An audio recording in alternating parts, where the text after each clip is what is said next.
সবাইকে ঈদ মোবারক।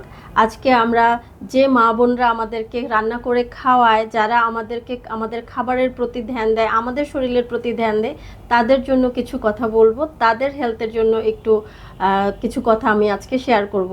তাদেরকে অবশ্যই ঈদ মোবারক, পাশাপাশি নিজের দিকে একটু খেয়াল রাখবেন।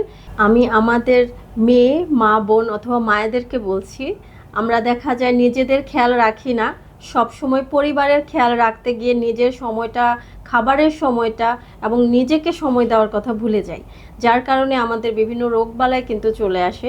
আমি অনেক মা বোনদেরকে দেখেছি যাদের ডায়াবেটিস আছে বা তাদের অন্যান্য কমপ্লিকেশন আছে, তারপরেও কিন্তু তারা সময় মতো খাবারটা খায় না।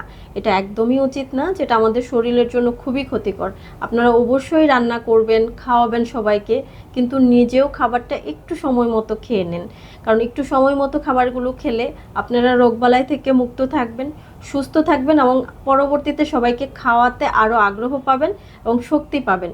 কিন্তু যদি আপনারাই অসুস্থ হয়ে যান, না খেয়ে থাকেন, অথবা অনেকের জন্য ওয়েট করেন, তখন দেখা যায় আপনাদেরই গ্লাইসেমিক ইন্ডেক্স নষ্ট হয়ে যায়, অর্থাৎ আপনাদের যে সুগার গ্রো করার কথা বা কমে যাওয়া এবং বেড়ে যাওয়ার যে একটা রেট আছে, সেই রেটটা নষ্ট হয়ে যায়। তখন দেখা যায় আমাদের সুগারের একটা প্রবলেম হতে পারে, গ্যাসের একটা প্রবলেম হতে পারে, আমাদের গ্যাস্ট্রোইন্টেস্টাইনাল অনেকগুলো সমস্যা হতে পারে এবং অন্যান্য রোগবালাই হওয়ার প্রবণতাও কিন্তু বেড়ে যায়।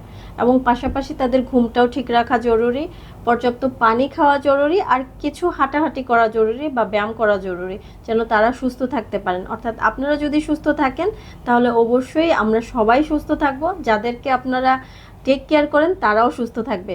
মনে রাখবেন, আপনার অসুস্থতা কিন্তু তাদের সমস্যার কারণ হবে, কারণ তারা তখন আর টেক কেয়ার পাবে না। তো নিজের প্রতি খেয়াল রাখুন, পর্যাপ্ত খাবার পরিবেশন করুন, নিজে খান, সময় মতো খান, পর্যাপ্ত পানি পান করুন, সুস্থ থাকুন এবং রাতের ঘুমটাও ক্লিয়ার করুন। আজকে এ পর্যন্তই।